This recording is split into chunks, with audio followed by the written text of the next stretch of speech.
ঝাড়গ্রামের পর মেদিনীপুরে হাতিদের উপর হুলা টিমের আগুন ছোড়ার ভিডিও ভাইরাল, মামলা রুজু বন দপ্তরের।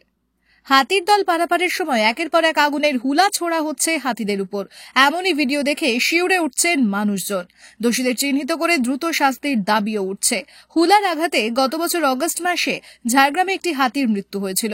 সেই ঘটনায় দুজনকে গ্রেফতার করেছিল বন দপ্তর। তারপর থেকে আগুনের হুলা ব্যবহার নিয়ে বন দপ্তরে একাধিক বৈঠক হয়েছিল।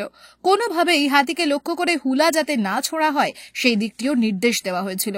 তারপরও পশ্চিম মেদিনীপুরের গড়বেতা এলাকায় একের পর এক আগুনের হুলা ছোড়া হচ্ছে হাতিদের লক্ষ্য করে। সেই ভিডিও ইতিমধ্যে ভাইরাল সোশ্যাল মাধ্যমে।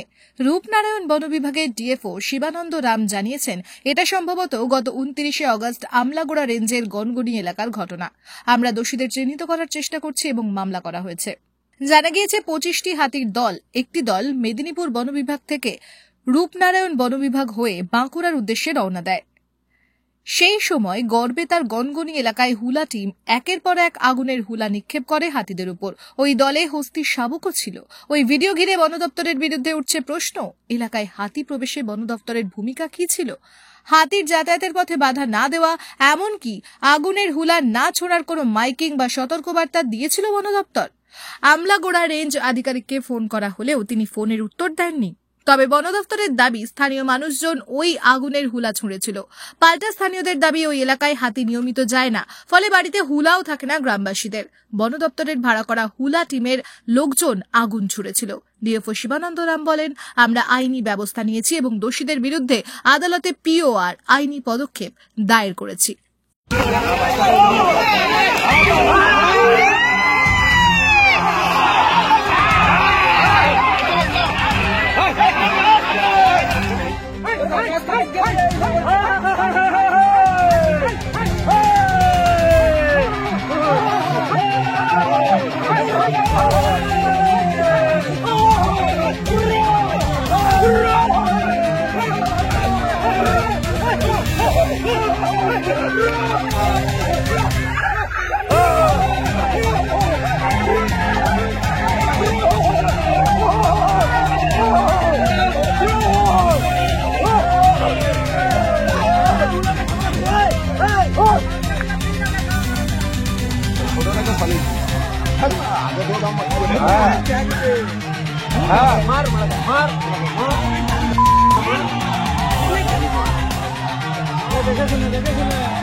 ফলো করুন বিপ্লবী সব্যসাচী অনলাইন।